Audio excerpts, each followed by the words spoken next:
Adelante, maestro.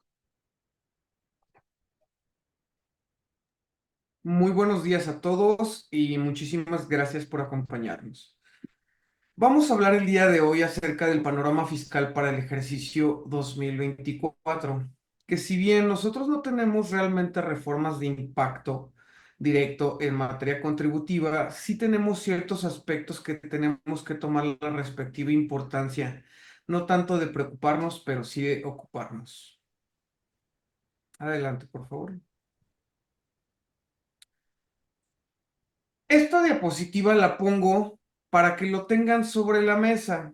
No es algo que actualmente se encuentre vigente, pero está en discusión. Existen reformas en materia laboral y de política salarial mismas que hablan de una reducción de jornada laboral semanal, en donde la semana se reduciría únicamente de lunes a viernes, excluyendo los días sábados. Reforma en modificación al incremento a la prima mínima vacacional, incremento del aguinaldo mínimo y en la parte de abajo manifiesto que es de 15 a 30 días y probablemente un incremento nuevo de salario mínimo general, entre otras. Entonces, no hay que perder cuidado de estos puntos que están sobre la mesa actualmente. Ok, para el 2024 tenemos los salarios mínimos generales siguientes, como bien ya lo sabemos.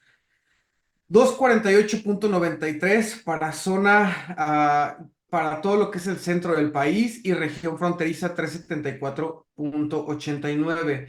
Pero hay una parte importante que debemos de tomar en cuenta. En la siguiente diapositiva les presento los salarios mínimos profesionales.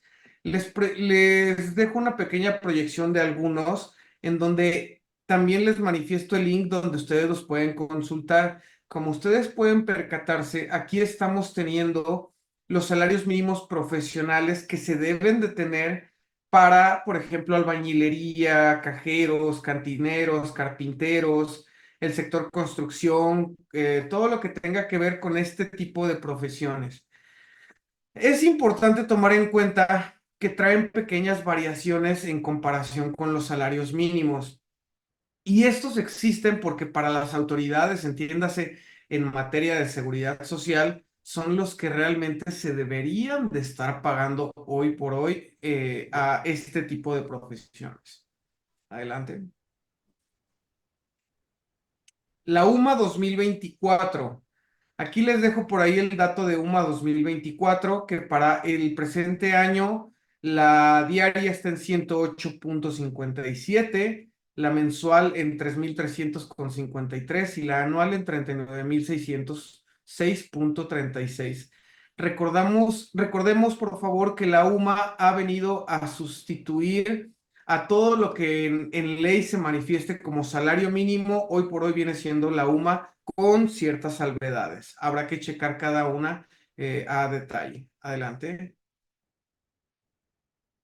Tenemos el valor de la UMI para el 2024. La UMI es la unidad mixta para el Infonavit y es la unidad de medida para los créditos del Infonavit denominados en salarios mínimos.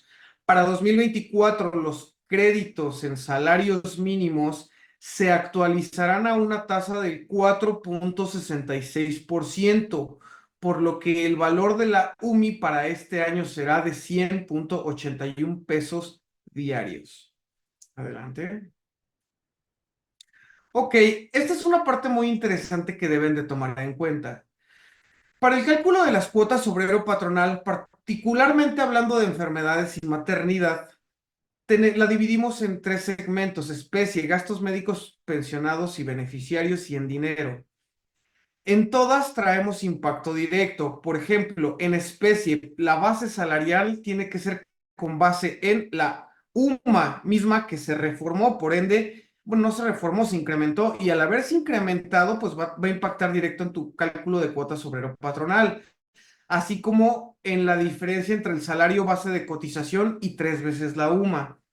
Los siguientes dos, hay una modificación en salario base de cotización, por ende, el incremento en tus cuotas 2024, se verá que a estas alturas, que ya estamos prácticamente a mitad del ejercicio, todo el mundo ya lo debió de haber visto en su bolsillo.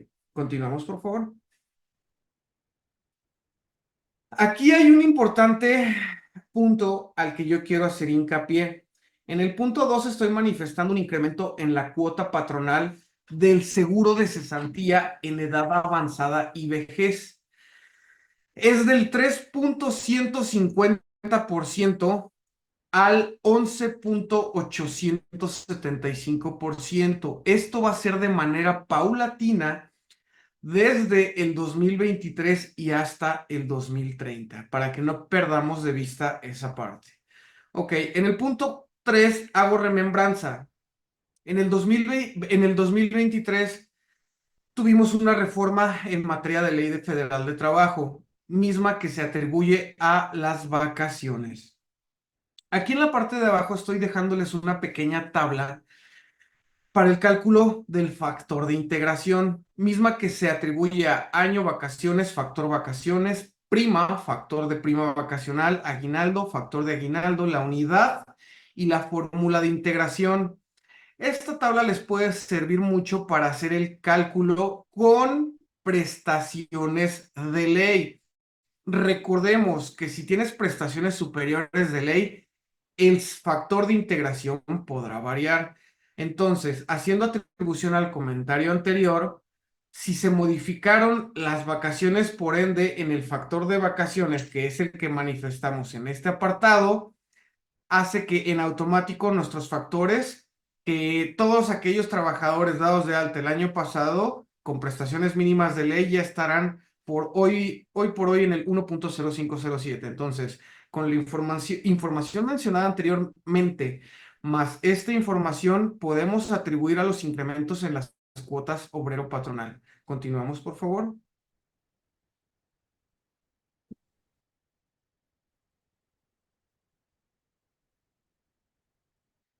Aquí quiero hacer una pequeña acotación.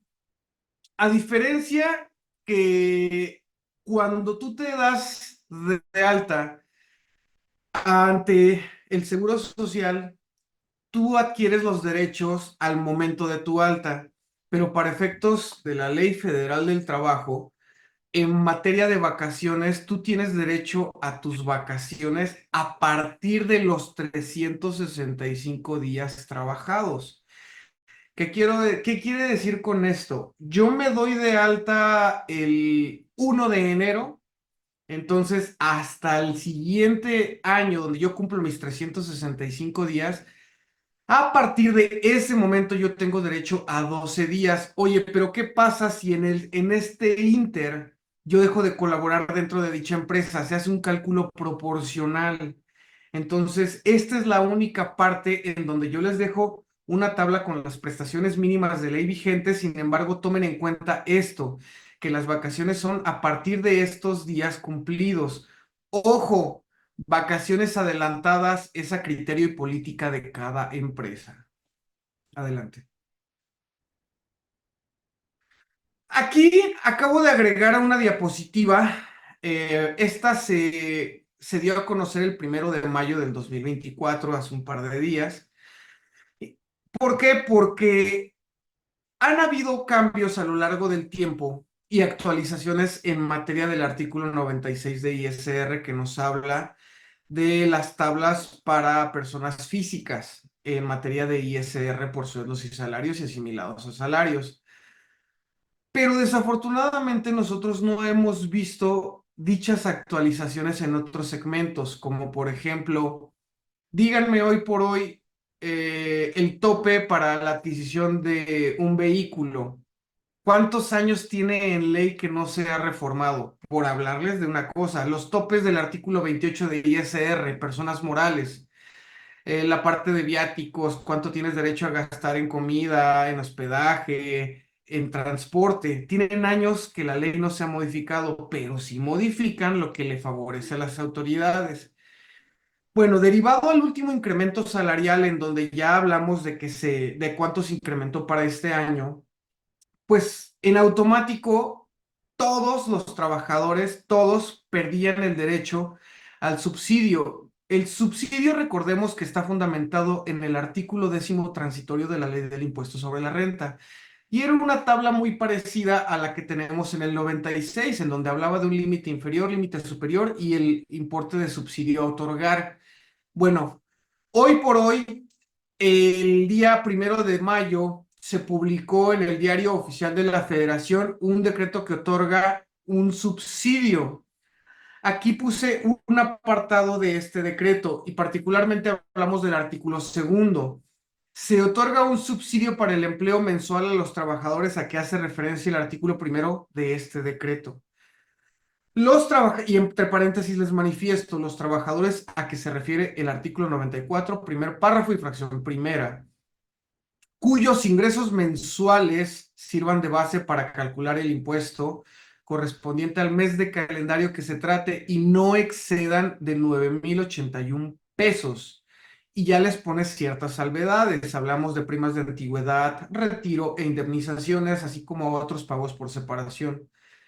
Y hasta por la cantidad que resulte de multiplicar el valor mensual de la unidad de la UMA por el 11,82%. ¿Podemos regresar, por favor? Aquí hay una parte importante. El subsidio para el empleo se aplicará contra el ISR correspondiente al mes de calendario de que se trate y que resulte a cargo de los referidos trabajadores en términos del 96 de renta. Aquí les dejé una pequeña tabla en donde yo les dejo el importe de la UMA diaria, la UMA semanal, la UMA decenal, quincenal y mensual. ¿Cómo se determina esto? Muy sencillo, el valor de la UMA por el periodo de pago de nómina. Y se maneja un subsidio proporcional. ¿Por qué proporcional? Porque dependiendo de la proporción en la que tengas la UMA, es la proporción del 11,82% en materia de subsidio. Esto ayudará a disminuir el ISR por sueldos y salarios. Entonces, tomen nota de esta parte, acérquense con los compañeros de ATI para aquellos que manejen Compact y les manden todos los datos importantes para hacer dichas actualizaciones en sus paquetes de nómina. ¿Continuamos? Ok, aquí hay una parte muy interesante que se debe de tomar en cuenta. Actualmente ya seguramente todos mandaron ya sus declaraciones anuales y de ser así, pues bueno, esto queda para el siguiente año. Hubo facilidades y estímulos en materia de ISR. Por ejemplo, para el sector exportador existe posibilidad de aplicar deducción inmediata de la inversión en activos fijos nuevos, ¿ok? Adicionalmente, se crea una deducción adicional en capacitación 2020, 21, 22 y se determina del promedio de comparar con 2023, 24 y 25. La diferencia la multiplicarás por un porcentaje y es igual a tu deducción adicional. Mucha teoría. Ahorita vamos a ver una parte práctica de estos ejercicios. Ojo, aquí esta es una parte muy importante. No se puede condicionar la expedición de factura a la presentación y o entrega de la constancia de situación fiscal del contribuyente. Esta diapositiva yo la tenía porque esta conferencia la di a principios de año y justamente recordemos que tenemos para reunir los requisitos fiscales en materia de CFDI hasta la presentación de la declaración anual. ¿Ok? Continuamos en la siguiente diapositiva, por favor. Ok, aquí les dejo el decreto de deducción inmediata de inversiones. Este se publica en el Diario Oficial de la Federación el 11 de octubre del 2023. Es importante que lo revisen punto por punto para estarlo siguiendo al pie de la letra. El sector exportador contará con la posibilidad de aplicar estímulos fiscales a sectores claves de la industria exportadora, consistentes en la deducción inmediata de la inversión en bienes nuevos de activo fijo y la deducción adicional de gastos de capacitación. Ahí les dejo el link.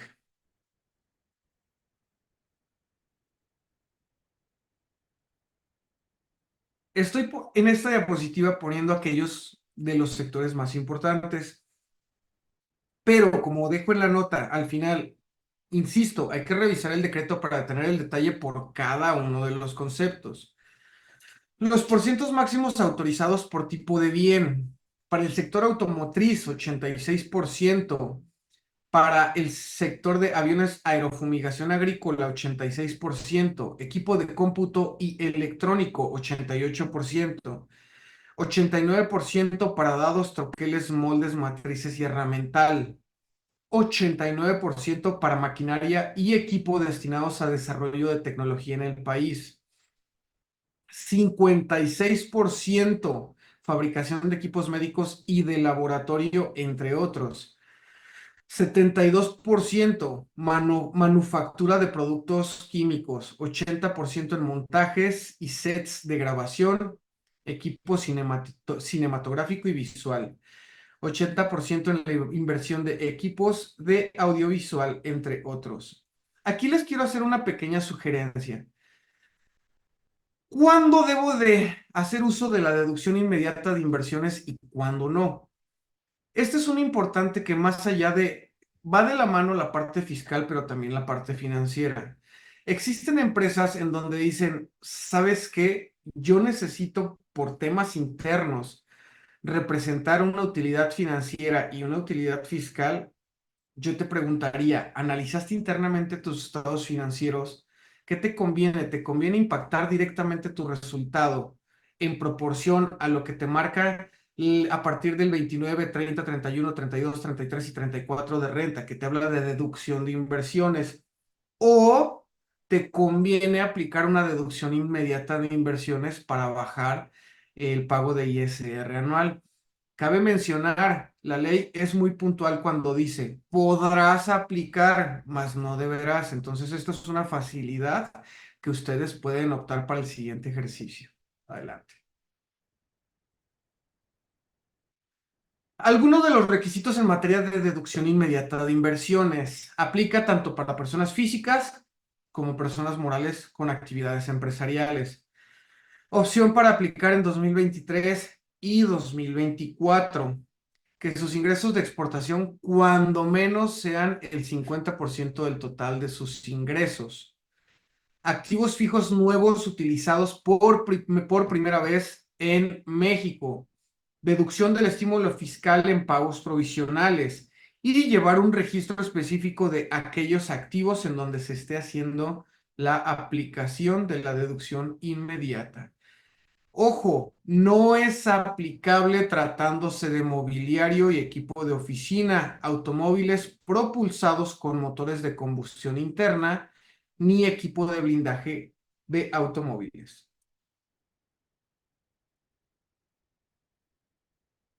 Lo que hablábamos hace un rato, deducción por capacitación.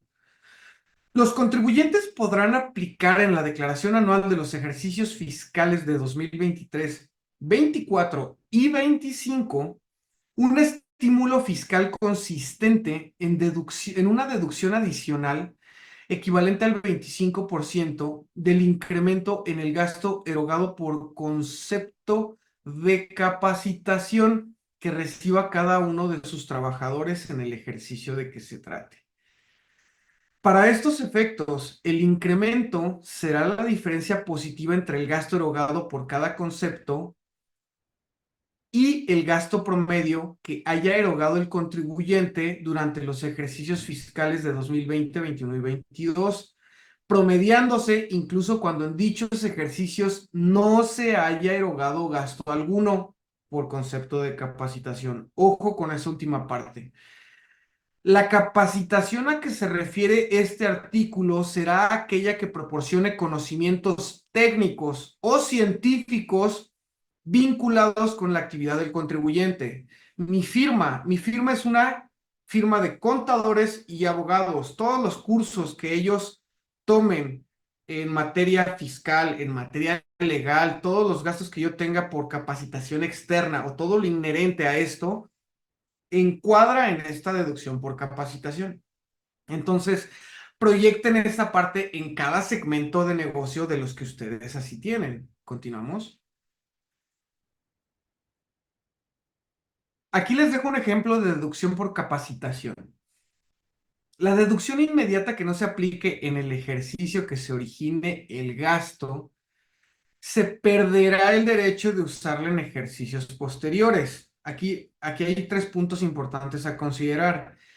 El siguiente, el estímulo fiscal no se considerará un ingreso acumulable y los contribuyentes deben registrar y contar con la información comprobatoria de la capacitación. Ok, vámonos a la aplicación práctica. Gastos por capacitación en el 2020, 102,489. 2021, 164,741. 2022, 132,484. Determinamos nuestro promedio. Ok, este es un ejercicio como si fuese para la declaración anual del 2023 que ya se presentó. Capacitación pagada en el 2023, 193,425, menos el promedio de los 3 años anteriores, me da una base para el cálculo de 60,000 pesos. Por la tasa del estímulo del 25%, el monto del estímulo será de 15,000 pesos. Espero con este ejercicio haber sido un poquito más claro. Vamos a hablar un poquito acerca de código fiscal y medios de fiscalización. Voy a empezar con un pequeño preámbulo que tiene que ver con las diapositivas siguientes. Si nosotros nos vamos al artículo 16 de la Constitución Política, ahí nos habla de que se consigna el derecho de que todas las personas y datos personales no pueden ser divulgados. Ahora vámonos al artículo segundo de la fracción séptima de la Ley Federal de los Derechos al Contribuyente. El contribuyente tiene derecho a carácter reservado. Y por último, en el artículo 14 de la Ley Federal de Transparencia, se considerará como información reservada aquella reservada y relacionada con el secreto fiscal. Siempre que doy clases a mis alumnos o que asesoro en general, las leyes en materia fiscal se deben de leer de una manera armoniosa. ¿Qué quiere decir armoniosa? Yo aquí estoy hablando de el derecho de datos personales. De un tema me voy a diferentes leyes que van relacionadas a lo mismo. A eso me refiero. En materia fiscal siempre tienes que ver cuántas leyes te afectan y el por qué. Ahora bien, ¿por qué estoy haciendo acotación a esta información? Pasamos a la siguiente, por favor. En los medios vigentes de fiscalización, en el artículo 32b, fracción cuarta del Código Fiscal de la Federación, nos habla de la excepción del secreto bancario. Las instituciones financieras deberán proporcionar información de cuentas, depósitos en efectivo, ya no son reportes anuales, son reportes mensuales. Ojo con eso. Servicios, fideicomisos, créditos y préstamos otorgados y cualquier tipo de operación celebrada. Si todavía tienen clientes que le dicen, oiga, contador, es que ese dinero me cayó en mi cuenta no fiscal. ¿Cuenta no fiscal? Esas no existen. Todas las cuentas son fiscales porque son sujetas de fiscalización. Y es más, todavía existe quien tiene la creencia de que en mi estado de cuenta bancario dice mi nombre más no mi RFC.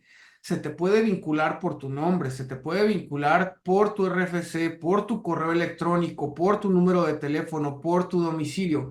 Existen diferentes medios de fiscalización por parte de los convenios entre las diferentes instituciones de gobierno. Adelante.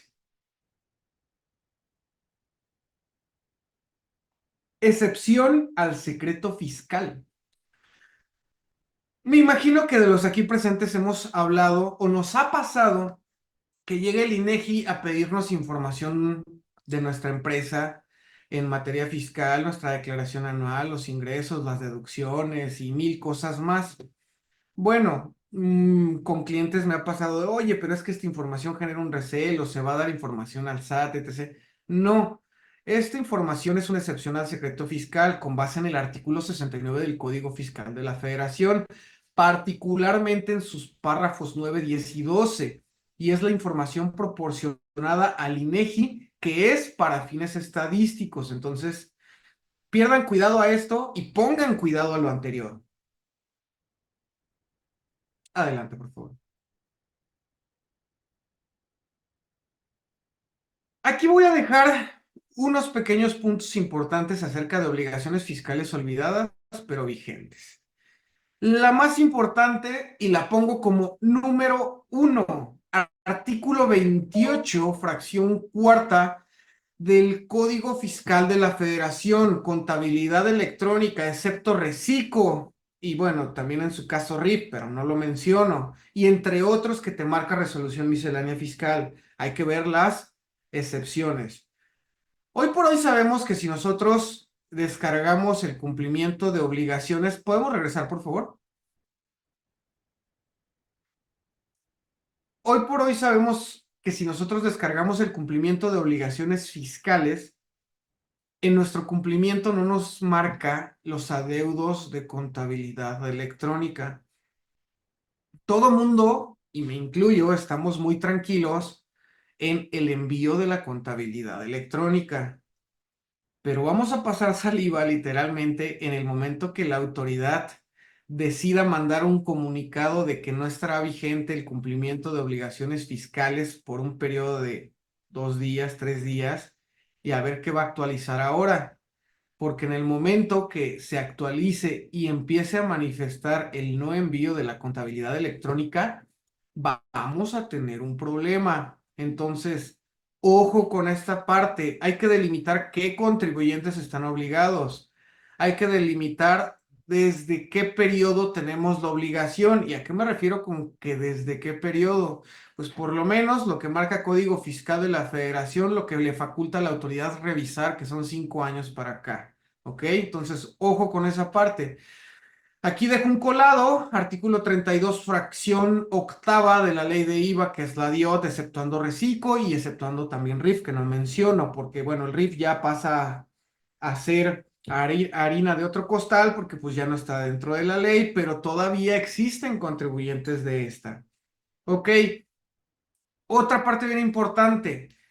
Artículo 197 al 202 del Código Fiscal de la Federación, revelación de esquemas reportables. Y esta es una obligación vigente para los asesores fiscales, no tanto para los contribuyentes. Pasamos a la siguiente diapositiva.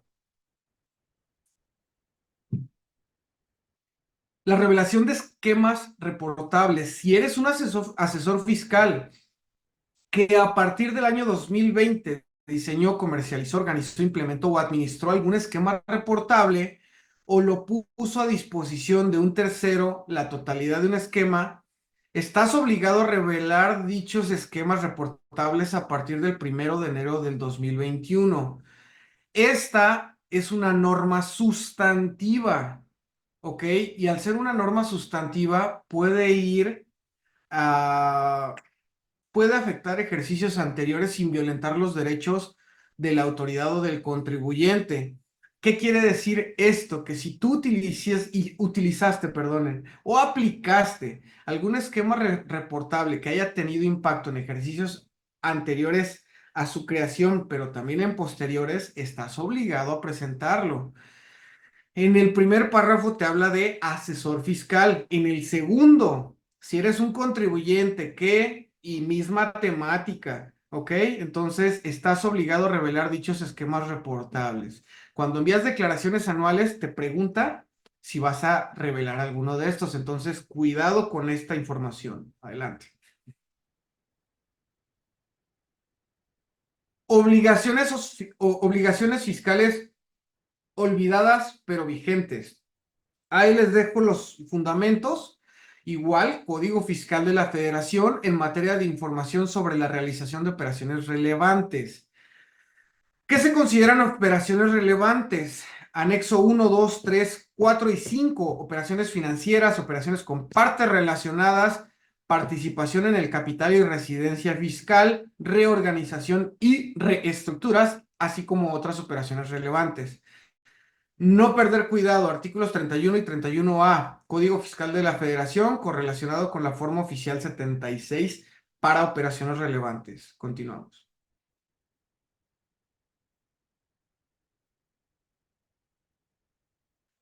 Obligaciones fiscales olvidadas, pero vigentes. Y esta es una muy importante. Beneficiario controlador. Se entiende como beneficiario controlador a la persona física o grupo de personas físicas que directa o indirectamente obtienen un beneficio derivado de una persona moral, fideicomiso o cualquier otra figura jurídica o ejercen control sobre dichas entidades. Particularmente revisen las reglas 2.8.1.20 y 2.8.1.24. Las reglas 2 son inherentes a Código Fiscal de la Federación y ahí te habla de puntualmente lo que debe integrar el expediente del beneficiario controlador. Ojo, en ningún momento estoy haciendo alusión a administrador único, a socio mayoritario o a que tenga que ver con algo en el acta constitutiva. Dice, beneficiario controlador a la persona física o grupo de personas físicas que directa o indirectamente obtienen un beneficio. O sea, hace que puede ser cualquier persona. ¿Ok? Mucho ojo con esto. Multas. Tengan mucho cuidado porque las multas están de la siguiente manera. Adelante, por favor. Multas en materia de beneficiario controlador. Fundamentos legales. Artículo 84, Código Fiscal de la Federación, apartado M y N. Fíjense, no obtener, no conservar o no presentar la información de beneficiarios controladores de 1,500,000 a 2,000,000 por cada beneficiario controlador que forme parte de la persona moral. Fracción segunda, no mantener actualizada la información de estos de 800 a 1,000,000 de pesos por cada beneficiario controlador. Fracción tercera, presentar la información de los beneficiarios controladores de forma incompleta, inexacta o con errores de 500,800,000 pesos por cada beneficiario. Mucho trabajo para los abogados fiscalistas en defender este tipo de supuestos que están tomando mucho auge desde el año pasado en adelante. Continuamos. Beneficiario controlador, responsabilidad solidaria de socios y accionistas.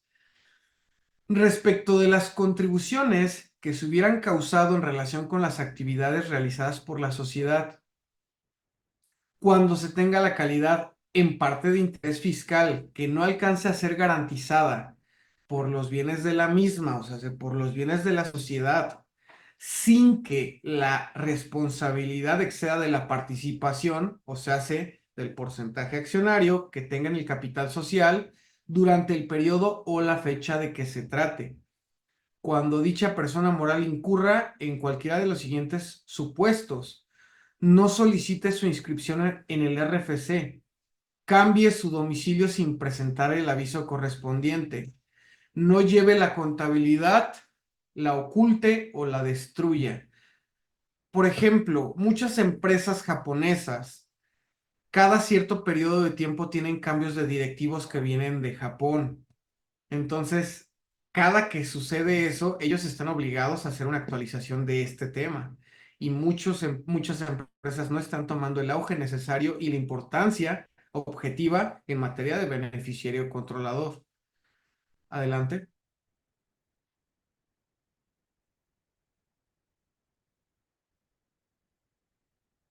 Responsabilidad solidaria de socios y accionistas. Tomen en cuenta que no solo es la parte de la persona moral, insisto, también socios y accionistas tienen responsabilidad acerca de esto. Otro de los puntos es cuando se desocupe el local donde tenga su domicilio fiscal sin presentar el aviso de cambio con base en el reglamento de código. No se localice el domicilio fiscal registrado ante el RFC. Omita enterar a las autoridades fiscales dentro del plazo que las leyes establecen las cantidades que por concepto de contribuciones hubiere retenido o recaudado. y se encuentre en el listado de el 69B de este código por haberse ubicado en definitiva en el supuesto de presunción de haber emitido comprobantes que amparan operaciones inexistentes a que se refiere dicho artículo. Continuamos.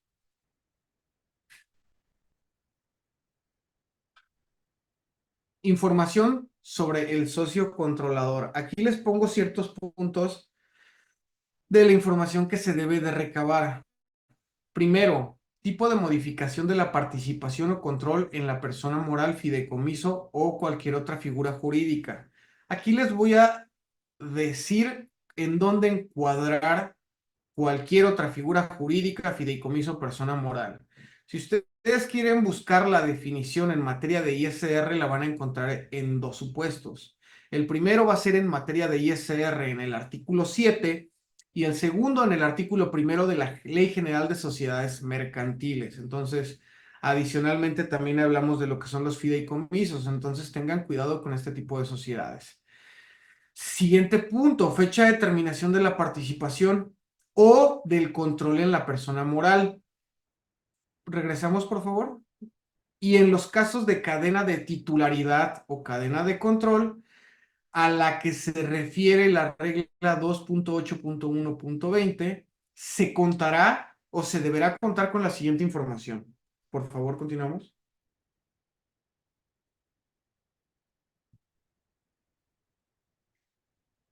Información sobre el socio controlador. Nombre, denominación o razón social de él o las personas morales, fideicomisos o figuras jurídicas que tienen participación o control sobre la persona moral, fideicomisos o figuras jurídicas. Fracción segunda, país o jurisdicción de creación, constitución o registro. Fracción tercera, país o jurisdicción de residencia para efectos fiscales. Ojo, no es lo mismo residencia fiscal, ¿eh? Para checar residencia fiscal tienen que revisar el artículo 9 y 10 del Código Fiscal de la Federación. Cuarta, clave en el RFC o número de identificación fiscal o su equivalente en caso de ser residente en el extranjero para efectos fiscales. Quinta, domicilio fiscal. Continuamos.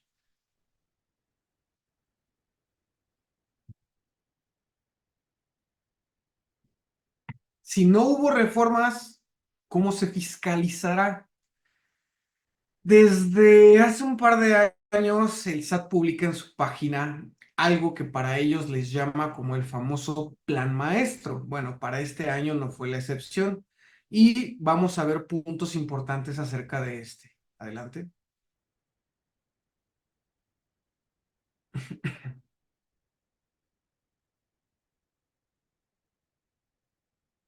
Plan maestro del 2024.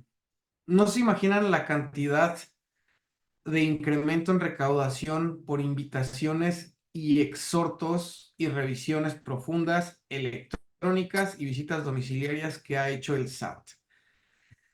Adelante.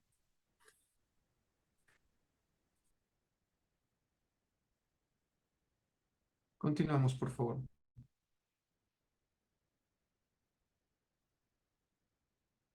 Ok, acciones recaudatorias y de fiscalización en el Plan Maestro del 2024 por parte del SAT.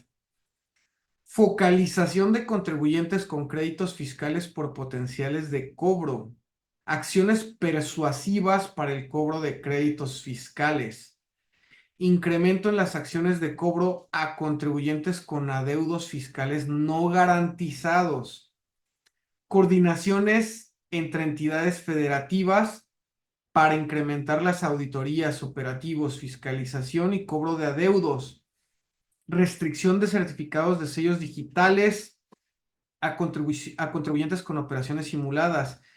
Y hubo una reforma en materia de restricción de CSD en el artículo 17H. Ahorita voy a hablar acerca de eso, del Código Fiscal de la Federación.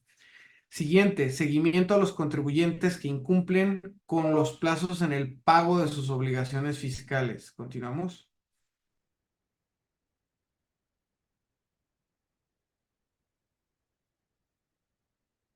Ok, hoy por hoy ya no es como antes, cuando hace muchos años el SAT tenía una persona detrás de una computadora como lo estoy yo, ahí picándole y buscando a quién fiscalizar. Cabe mencionar que si bien nosotros no somos un país primermundista en muchísimas cosas, lo somos en fiscalización. Hoy por hoy las autoridades utilizan medios de fiscalización mediante usos de algoritmo de inteligencia artificial. Entonces, estos modelos analíticos de Graphos Machine Learning, que es aprendizaje automático, van a clasificar contribuyentes de riesgo y con base en esto, redes complejas que les ayudarán a evitar elusión y evasión en materia contributiva.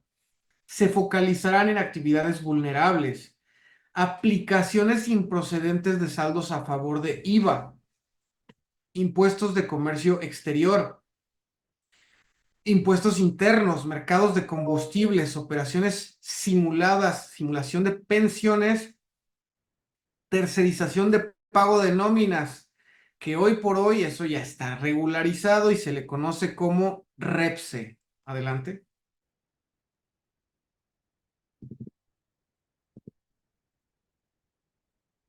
¿Qué sectores estarán enfocados por parte de la fiscalización dentro del plan maestro?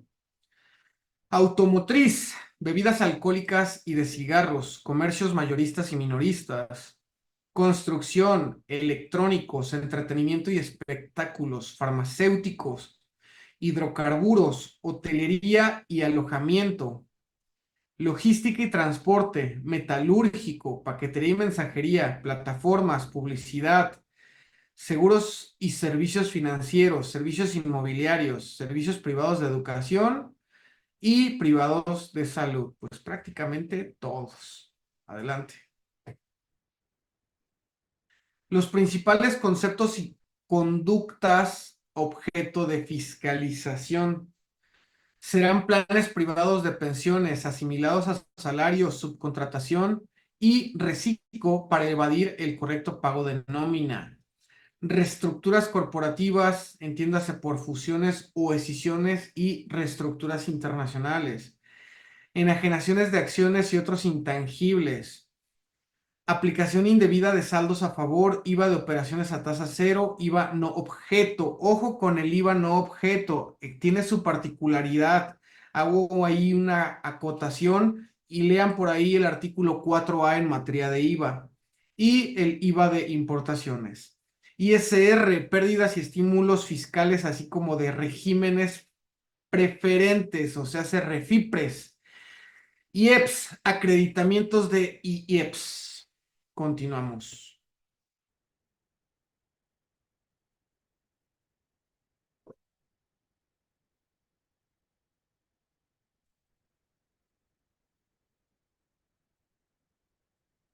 Los principales conceptos y conductas objeto de fiscalización serán revisiones a socios y accionistas en operaciones asociadas a reestructuras, incumplimientos en programas de IMEX o importaciones temporales y permisos de importación, mal uso de beneficios por tratados y verificación de origen, financiamientos, capitalización de pasivos y distribución de utilidades. Ojo con la capitalización de pasivos, porque existen muchas empresas que tienen infladas sus cuentas de pasivo por parte de los socios y que dicen, ¿sabes qué? Voy ante el notario y le digo, oye, ¿sabes qué? Quiero que me capitalices estos pasivos. Eso ya tiene aviso directo al SAT y tienes que cumplir con ciertos requerimientos. Ya no es como antes. Tengan mucho cuidado con ese punto. Subvaluación basada incorrecta en valoración aduanera, clasificación arancelaria y declaraciones inconsistentes en pedimentos. Continuamos, por favor.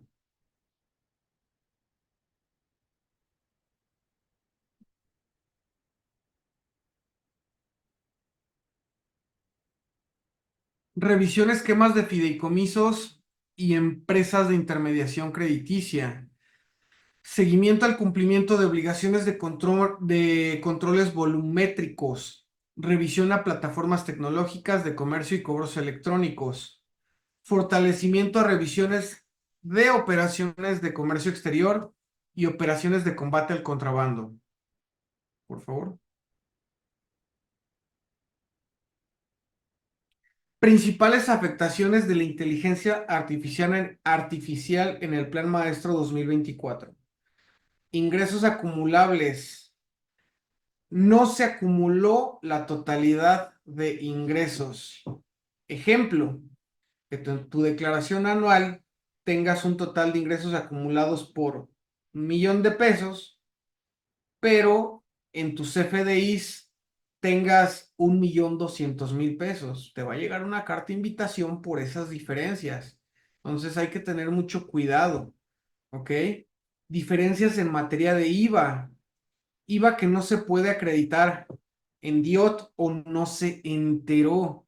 Recuerden, en DIOT se informa el IVA a tasa cero, IVA tasa 16, y también se informa todo lo que tenga aquellas afectaciones exentas o no objeto, o incluso gastos en el extranjero. Ojo con sus DIOT, tienen que estar bien amarradas porque los medios de focalización en materia de IVA van por ahí.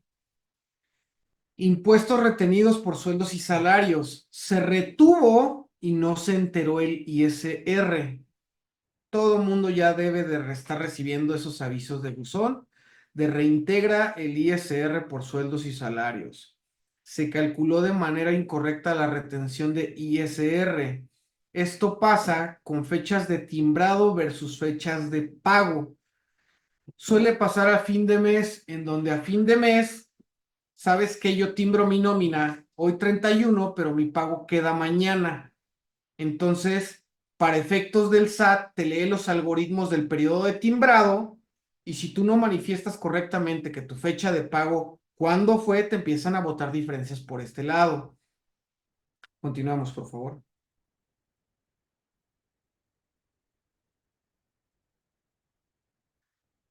Indicadores de riesgo. Aquí les pongo un ejemplo en materia de CFDIs. Fecha de CFDI, mayo 2023. Fecha de cobro, junio 2023. Criterio del SAT, mayo 2023. ¿Por qué? Porque manifestaste incorrectamente una forma de pago. Existen muchas cartas de invitación por variaciones en materia de IVA, por formas de pago incorrectas. Recuerden, si no tienen la certeza de que el periodo va a caer dentro del mismo mes, váyanse a un criterio conservador, emitan sus FDI PPD 99 y hagan su respectivo complemento de pago. Porque de lo contrario, aquí el punto anterior que yo hice mención acerca del 17H de Código Fiscal de la Federación, hoy por hoy, incluso por no atender esas cartas de invitación por diferencias, las autoridades se facultan el derecho a restringir los CSD. Tengan mucho cuidado y atiéndanlas, ¿ok? Entonces, aquí lo manifiesto, correcto. Se debe emitir PPD 99 y su respectivo complemento de pago. Me han llegado a preguntar muchas ocasiones, oye, contador, estoy regularizando a un contribuyente, que este contribuyente tiene varios años donde nunca se les emitieron sus FDIs. Obviamente no te puedes poner a timbrar. Vamos a suponer que estás regularizando 2022, 23 y hasta el ejercicio 2024. Hoy por hoy no te vas a poner tú a emitir CFDIs con fechas de hoy que sean PUE 03 o dependiendo de la forma y método que se utilizó. ¿Por qué? Porque crearías una alerta para los algoritmos del SAT. ¿Cómo tienes que emitir tus CFDIs en contribuyentes donde estés haciendo regularización de periodos anteriores? Emite una factura PPD 99 y luego los respectivos complementos de pago con base en las fechas de los depósitos de dichos periodos. Y adicionalmente en los conceptos manifiesta el mes y año al que estás haciendo alusión. Pequeños detalles hacen grandes diferencias, contadores. Adelante.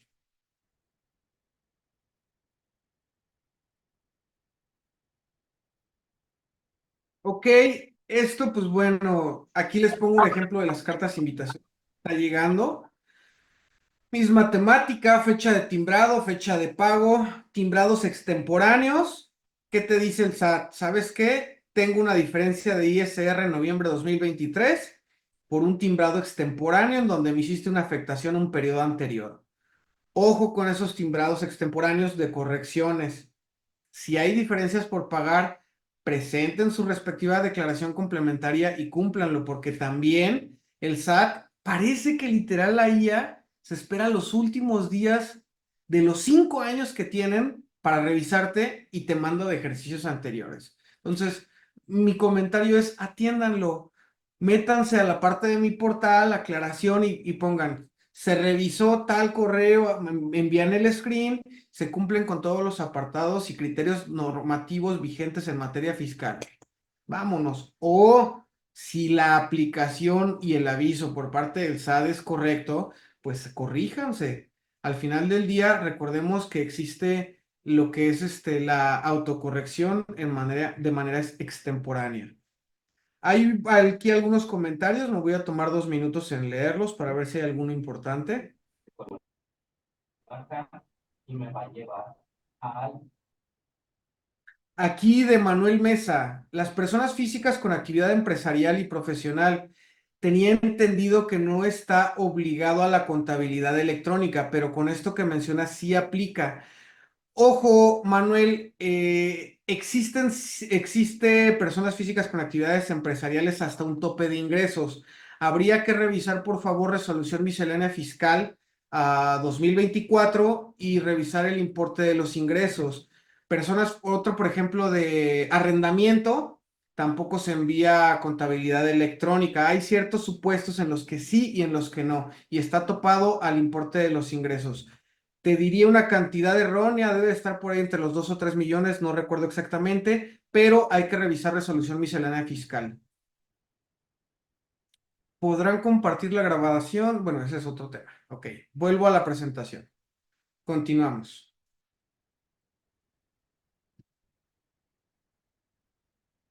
Prácticas indebidas en materia de CFDI. No saben cómo me divierto con esto, en serio. A veces es un gusto encontrar a locales en donde encuentras y llegas y te dicen, aquí está su ticket para la elaboración de su factura, diríjase a esta página. Bueno, quiero factura. Ah, pues es que si quieres su factura es más IVA. Típicas frases que te hacen en muchos, muchos negocios. ¿Por qué? Pues porque desconocen o tienen malos asesores o porque simple y arbitrariamente dicen, pues bueno, yo voy a hacerlo de esta manera. En materia de CFDI existen prácticas indebidas.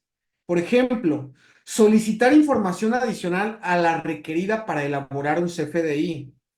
Cobrar de manera adicional el IVA en operaciones con público en general. Indicar al cliente que elabore su propia factura en alguna plataforma digital del proveedor. Negar la emisión de la factura. ¿Cuántas veces ha pasado? Es que ya cerré mes, ya no te puedo timbrar tu CFDI. Discúlpame, pero tienes la obligación de hacerlo. Registrar en una forma distinta a la recibida.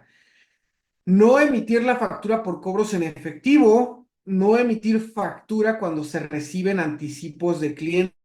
Anexo 20 de la resolución miscelánea fiscal. Ahí te manifiesta cómo tienes que expedir un CFDI por anticipo de clientes. No emitir los respectivos comprobantes electrónicos de pago. En el punto de cobrar de manera adicional el IVA en operaciones con el público en general, quiero hacer una acotación. Anótenle, artículo 7 bis de la Ley Federal de los Derechos al Consumidor. Este apartado te dice que todos los contribuyentes están obligados a los precios que oferten hacia el consumidor deben de incluir impuestos o cualquier otra comisión o mediación adicional a sus precios. Y adicional, para robustecer mi comentario, se acaba de aprobar una ley, una modificación a la ley en donde se prohíbe que cualquier establecimiento te cobre esa famosa comisión por pago con tarjeta. Entonces, mucho ojo con esa información. Continuamos.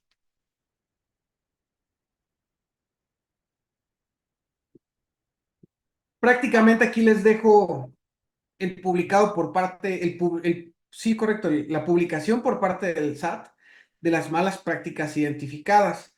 ¿Ok? Entonces, bueno, sería redundante el decirlo, pero bueno, aquí tienen la publicación por parte del SAT. Adelante. Riff, me detengo 2 minutos para checar sus comentarios. Sí, hay algunas preguntas, contame.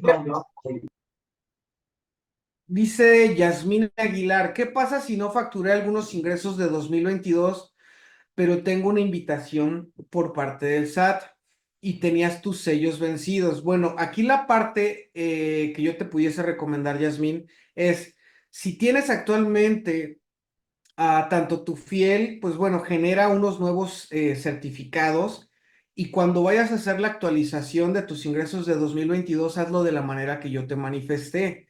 Emite un CFDI PPD 99. Yo, por un mejor control, te sugeriría que lo hicieras por mes y luego los respectivos complementos de pago por cada, ahí sí lo pudieras a lo mejor para que no se te haga tan engorroso por día y así cuadras y evitas que vayas a traer discrepancias por algoritmos, ¿ok? Pero no lo vayas a hacer mediante PUE, ni sus respectivas formas y métodos de pago. Es lo que yo te sugeriría, ¿ok? Entonces sí te invito a que esa parte la regularices porque hoy por hoy las autoridades no solo te fiscalizan mediante tus FDIs, te fiscalizan como lo hablé hace un par de diapositivas por el secreto bancario. Si tú estás recibiendo depósitos y no cuadra con lo que tú estás declarando, vas a caer en una figura que se le conoce como discrepancia fiscal y esta está regulada en el artículo 91 de ISR. Entonces hay que tener cuidado con eso.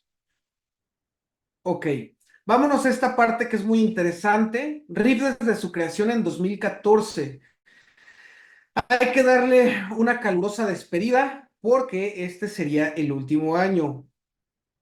Me detengo, dice Ulises, en esos casos donde se emite por medio de PPD y después se emite un complemento de pago con fecha anterior, ¿se puede considerar correcto?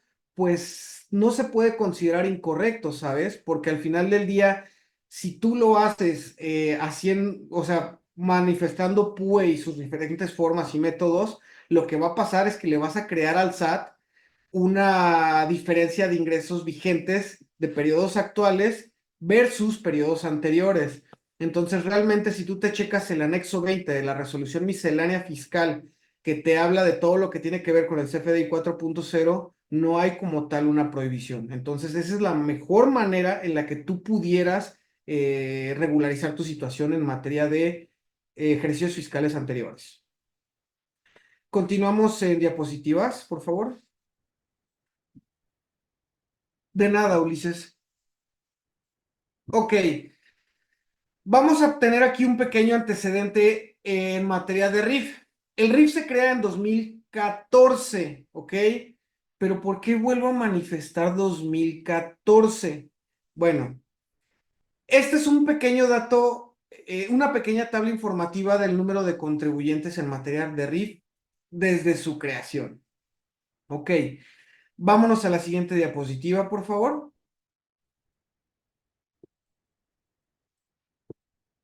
De los contribuyentes abajo mencionados, vieron que al final de su tributación en el mencionado régimen, toda vez que en el ejercicio 2023 se cumplen los 10 años de permanencia si se perteneció al RIF desde 2014, y aquí se los manifiesto. Año 1, 2014, reducción 100%. Ojo, el año 12 del 2015 volvió a haber una reducción del 100%. Año 3, 4, 5, 6, 7, 8, 9, 10. En teoría, en el 2023 es el abandono del régimen de incorporación fiscal.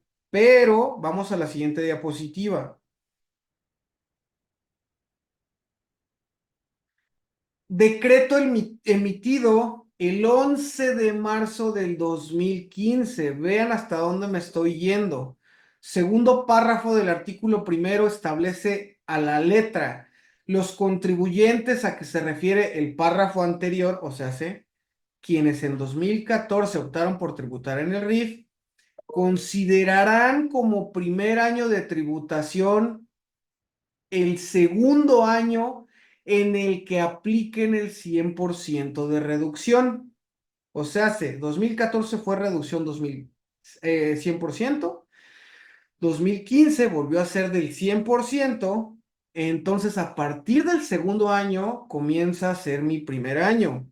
En este sentido, la disposición es clara al indicar que se considera como primer año de tributación el segundo que aplique el 100% de reducción, o sea, hace 2015. Vámonos a la siguiente tabla para ver cómo queda al final. Aquí les dejo la tabla final de permanencia. Si se fijan, año de tributación, los primeros dos es 1 y este 2024 es el último año de tributación en el régimen para aquellos contribuyentes de estos años. Adelante.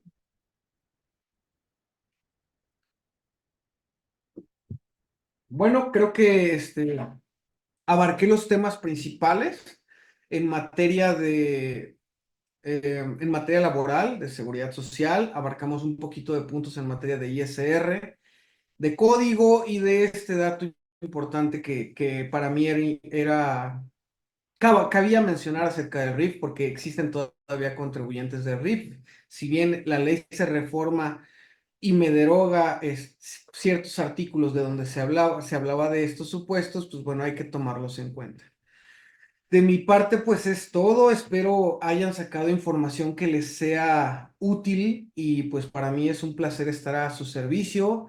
Aquí les dejan en presentación la parte de los servicios que tenemos como firma, que es la parte contable, fiscal, legal y expatriados. Muchísimas gracias, maestro. Agradecemos mucho su tiempo, los datos que nos hizo mención por acá. Hay muchas preguntas, estoy seguro. Ya hubieron algunas que aquí amablemente el maestro Jorge Alberto nos hizo respuesta de una vez. No sé si alguno de los acompañantes, de los que estamos presentes en esta sesión, tiene alguna pregunta extra. Por aquí comenta Ulises, ¿compartirán el video? Claro que sí, sí lo vamos a compartir. Terminando la sesión, los que deseen el material de apoyo, por aquí el maestro Jorge Alberto nos lo va a compartir. Se los podemos compartir también de buena manera, no hay ningún problema. ¿Alguna pregunta Pues extra yo que le quieran? ya compartí la presentación, para que se las hagan llegar y de igual manera les proporcionen el número de teléfono de un servidor, mi Claro que contacto, sí. si llegase a tener ahí alguna consulta, estamos para servirles y apoyarles. Claro que sí, de hecho sí les quiero hacer mención a todos los participantes. El maestro Jorge Alberto tiene un despacho de servicios contables integrales en la ciudad de León, Guanajuato. Se llama Consultoría del Bajío. Con eso empezamos la presentación el día de hoy. Si quieren, por favor, háganos saber a nosotros vía WhatsApp aquí en ATI para que les podamos pasar cualquier, ahora sí que asesoría personalizada, cualquier servicio que deseen, o en su caso, como dice el maestro, su contacto para que tengan un poquito más de interacción con él en dado de alguna pregunta en específico o de manera personal. ¿Sale? Dice Gloria Galvez, por favor, el material de apoyo. Claro que sí, con mucho gusto. Si nos pueden escribir al WhatsApp de ATI para que se los proporcionemos. Muchas gracias, muchas gracias. Perfecto. Si no hay más preguntas, le agradecemos mucho al maestro Jorge Alberto Corona Cuellar. De verdad, maestro, muchas gracias por su participación con nosotros. Contacto para cualquier detalle, cualquier duda, cualquier pregunta. ¿Sale?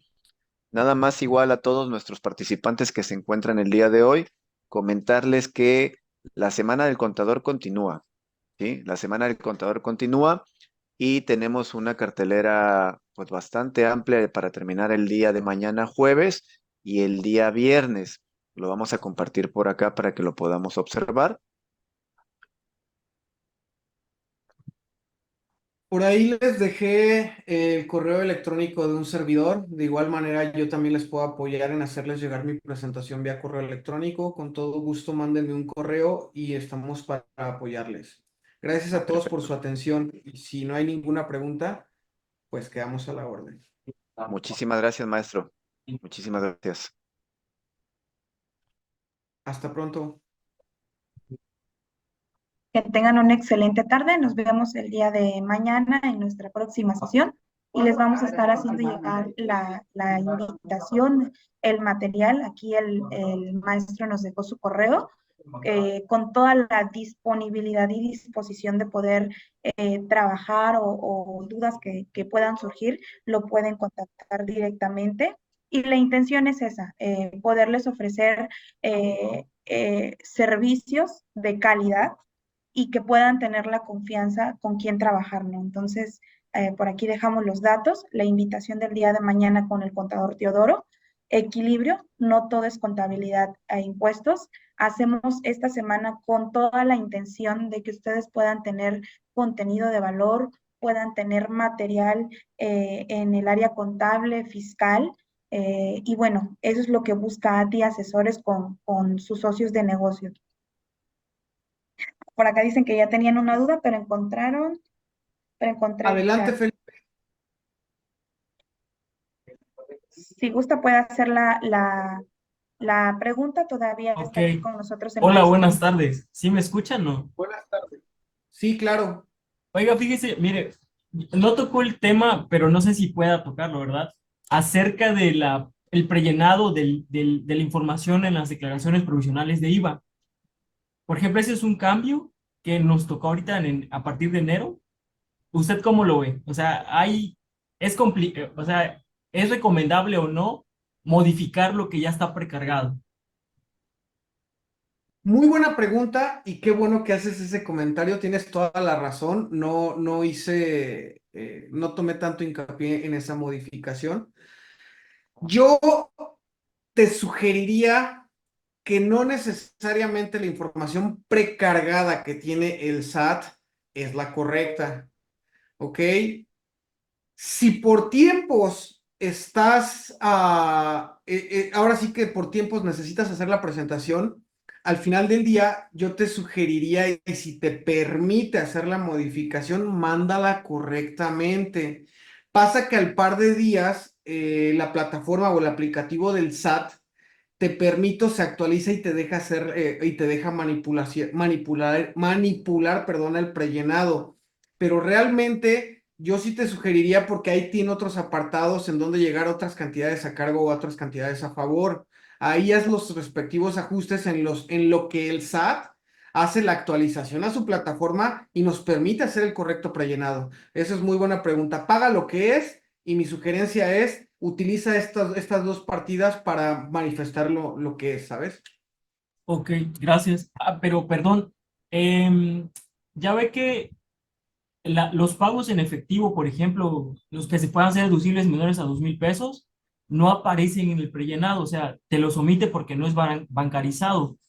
Pero si yo tuviera en mi hoja de trabajo esa relación de pagos en efectivo, las puedo considerar en otro cargo, o sea, en el apartadito de otros cargos, o sea, de otras deducciones. Usted lo mencionó hace ratito, no recuerdo muy bien. Eh, pero Sí, no fíjate que precisa, esa es una parte. Sí, adelante, Felipe, perdona. perdóneme, pero no precisamente modificando el importe ya prellenado, sino en el otro campo. Sí, esa es la parte en donde yo te sugeriría que hagas el llenado, en los otros conceptos que te permite y tú hacer el llenado de la información. Justamente por el hecho de que la autoridad no te lee o no está trabajando correctamente, esa es la palabra correcta o la frase correcta, ¿sabes? Recordemos que con base en el artículo 28 de renta, los únicos gastos que no son deducibles son aquellos que son pagados superiores a 2,000 pesos, y la gasolina en ningún caso en efectivo es deducible. De ahí en más, si nos apegamos a los no deducibles y a la limitante que sí nos permite, que es del importe de los 2,000, bueno, si estamos cumpliendo con el requisito, si lo estamos informando mediante la DIOT, manda la declaración en el llenado, no modifica, o sea, mi sugerencia es no modifiques el prellenado que sí te aparece y la parte que no te cuadre, métela en esas partidas que te lo habilita, ¿sabes? Para que al final del día no te tengas que esperar a que mandes una aclaración, en lo que contestes la aclaración, te pasan un par de días y luego cuando ya la quieras presentar, te lo hayan corregido, ¿qué crees que va a pasar? Pues tengas que pagar por recargos o actualizaciones. Y para el SAT va a decir, pues no es mi problema, tú tienes que cumplir con la ley. Entonces, evitemos eso y yo creo que lo correcto por ahorita en lo que la plataforma se actualiza, porque ya han habido, no eres el único caso, muchos casos más en donde se presentan este tipo de situaciones y se hacen las respectivas aclaraciones, Felipe.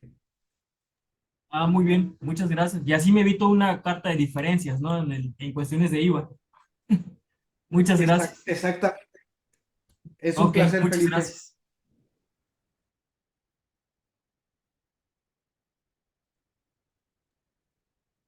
¿Alguna otra pregunta que tengan por acá, participantes todavía? Se encuentra con nosotros el maestro Jorge Alberto, no se ha desconectado. No sé si alguien tiene alguna otra pregunta, duda.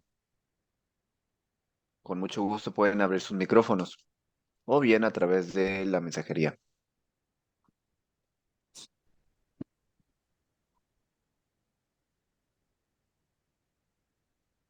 Bien, no tenemos ninguna Bueno, si no pregunta. hay alguna Adelante. otra, así, Sí, Mayra. la licenciada Mayra Madrigal. Adelante, licenciada. Sí, Buenas ¿qué tardes, tal? Mayra. Buenas tardes. Mi pregunta es la siguiente, es referente a las cartas invitación que envían vía buzón tributario. ¿Ven recomendable responder, atender estos exhortos o simplemente dejarlos pasar? Básicamente por temas de diferencia con el IVA. Muy, pero muy buena pregunta. Justo hice un comentario yo hace, cuando íbamos en la parte por ahí de Código Fiscal de la Federación. Si te vas puntualmente al artículo 17H del Código Fiscal de la Federación, que te habla de la restricción del certificado de sellos digital, te voy a dar un mal consejo y buen consejo. Y te lo digo porque pasó con un cliente. ¿Ok? El certificado, la restricción al certificado de sellos digital no solo está encaminada a el hecho de operaciones simuladas con base en el 69B de Código Fiscal de la Federación. Está encaminada a obligaciones omitidas por muchos periodos. O sea, literalmente, si eres un contribuyente, tienes 2, 3, 4 años y tienes ahí, híjole, de esa que te dices y ves a los ojos, ay Dios, el cumplimiento, ¿cuántos años? Ese puede ser una causal de que literalmente te cancelen tu certificado. El no atender las cartas de invitación por diferencias en materia de IVA también puede ser una causal que se autofaculta el SAT para cancelarte tus sellos. A mí me ha pasado aquí en el despacho que se han revisado y han sido por temas, por ejemplo, de el ejemplo que te di, ¿no? Ah, mira, ¿sabes qué? Es que se emitió en este periodo, pero el pago era de este. Ah, no me cuesta nada, me voy a mi portal, a la parte de aclaraciones, y ahí metes el apartado. Se recibió esto y cumplo con los requisitos que marca la ley. Por lo tanto, la carta de invitación aquí adjunta es improcedente. Vámonos, ya la contestaste. Si te quieren atender o contestar bien, y si no, pues también. Qué mejor pecar de precavido a que el día de mañana te des cuenta de que te cancelaron tus sellos y va a ser un dolor de cabeza. Entonces, mi sugerencia sería sí atiendan las cartas de invitación, porque a lo mejor de 100 que manda el SAT, de 100 que te manda el SAT, a lo mejor 10 sí está bien el SAT y tú no, y 90 no. Entonces, sí, sí atiéndanlas, por favor.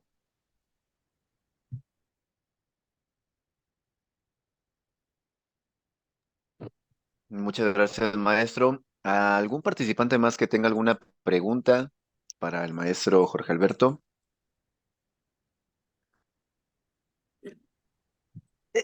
Sí, de nuevo yo. Igual, para el tema de las notificaciones que realiza Hacienda, por el incumplimiento de la presentación de alguna declaración, bueno, nada más envía la notificación de este acto administrativo, pero ¿qué es lo recomendable, lo que debemos hacer como contribuyentes nosotros? Esperar a que nos llegue alguna notificación tal cual ya de alguna multa, o cómo solicitamos ver qué créditos tenemos pendientes. O sea, bueno, más bien multas. Hay dos apartados. Bueno, hay tres maneras incluso. Si tienes multas, hay un apartado en donde tú entras a mi portal del SAT y ahí te aparece créditos fiscales. También en buzón tributario está créditos fiscales. Y también en tu cumplimiento de obligaciones aparece si ya tienes créditos fiscales a cargo. Entonces, ¿cuál es la recomendación de esto? Van dos recomendaciones y son recomendaciones de mis abogados fiscalistas que tenemos aquí en la firma. Si recibes ay, se me fue el nombre, disculpa. Si recibes una notificación mediante buzón tributario, espérate a que se abra en el plazo que te marca la ley, no la abras. Si ya sabes que traes un adeudo de omisión de obligaciones, pues peca de precavida y presenta antes de que se abra para que con eso encuadres en la figura de presentación extemporánea de declaraciones y no seas susceptible de multas. Ahora, ¿qué pasa? ¿Sabes qué? Se abrió o la abrí y fue un requerimiento de obligaciones y todavía no la presenté. Objetivamente, el SAT ya está facultado para multarte, pero no se puede brincar los procesos que te marca Código Fiscal de la Federación. Te tiene que mandar una previa notificación y después te tiene que mandar la multa respectiva. Y ahí ya te notificará el importe que se le adeuda al SAT.